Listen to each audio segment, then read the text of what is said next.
बिस्मिल्लाहिर्रहमानिर्रहीम। अस्सलाम वालेकुम। कैसे हैं आप सब?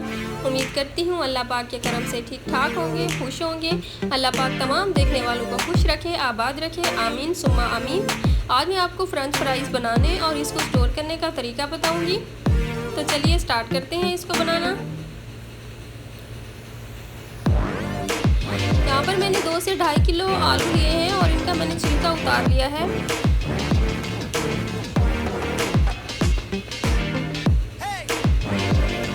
अब हम इसको इस कटर की मदद से काट देंगे। अगर आपके पास ऐसा कटर है तो इसी से काटें, अगर कोई और है तो इससे काट लें। अगर कोई भी नहीं है तो छुरी से भी आसानी से काटे जा सकते हैं। तो इसी तरीके से हम सारे काट लेंगे।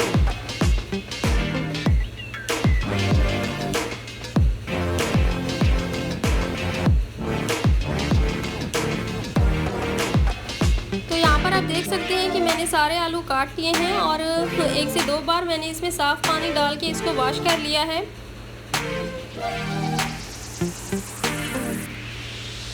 अब हम इसको किसी साफ़ कपड़े के ऊपर फैला देंगे इस तरह करके, ताकि इसके अंदर जो पानी था वो खुश्क हो जाए।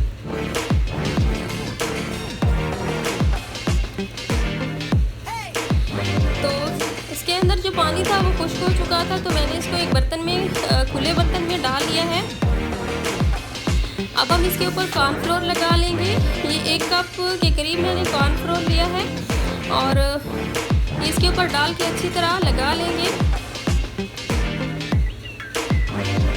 तो हाथों की मदद से हम ये सारा मिक्स कर लेंगे।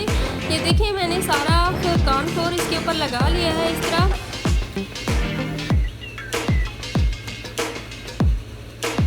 तो एक पैन में ऑयल गर्म हो चुका था, तो मैंने इसमें थोड़े से फ्रेंच फ्राइज़ डाले हैं, 1 मुट्ठी भर के। और अब हम इसको हाफ़ फ्राई कर लेंगे, कम्प्लीटली तौर पे हम इसको नहीं पकाएंगे। तो तकरीबन हम 3 से 4 मिनट तक इसको फ्राई करेंगे। तो इसी तरह करके हम सारे फ्राई कर लेंगे।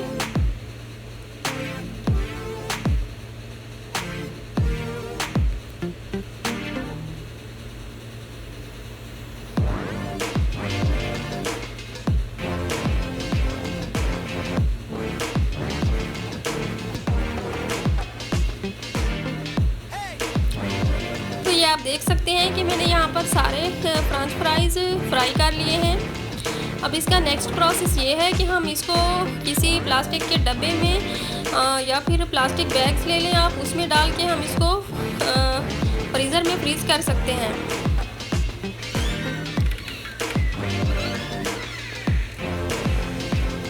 तो यहाँ पर मैंने एक प्लास्टिक का डब्बा लिया है, उसमें मैं ये डाल के रख दूँगी। और कुछ मैंने प्लास्टिक के बैग्स लिए हैं इस तरह करके, इसमें हम डाल के रख देंगे। तो इसको आप ये देखें इस तरह, इसको हम 6 माह तक आराम से रख सकते हैं, स्टोर कर सकते हैं। तो 1 घंटे बाद मैंने ये निकाला है। जितना ज़्यादा ये ठंडा हो जाएगा उतने ही ज़्यादा ये क्रिस्पी बनेंगे। तो ऑयल में मैं डाल के इसको फ्राई कर लूँगी। अब हम इसको कम्प्लीटली तौर पे फ्राई करेंगे, अच्छी तरह ये क्रिस्पी हो जाए। जितनी आप मर्ज़ी चाहें क्रिस्पी कर लें इसको।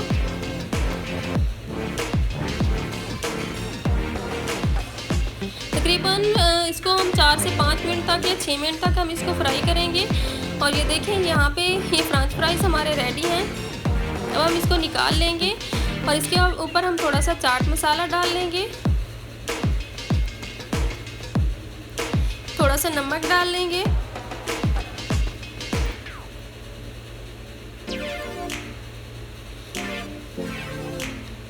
और केचप डाल के आप इसको एंजॉय करें। वीडियो अच्छी लगे तो इसको लाइक करें, शेयर करें, चैनल को सब्सक्राइब करना ना भूलें। अल्लाह हाफिज़।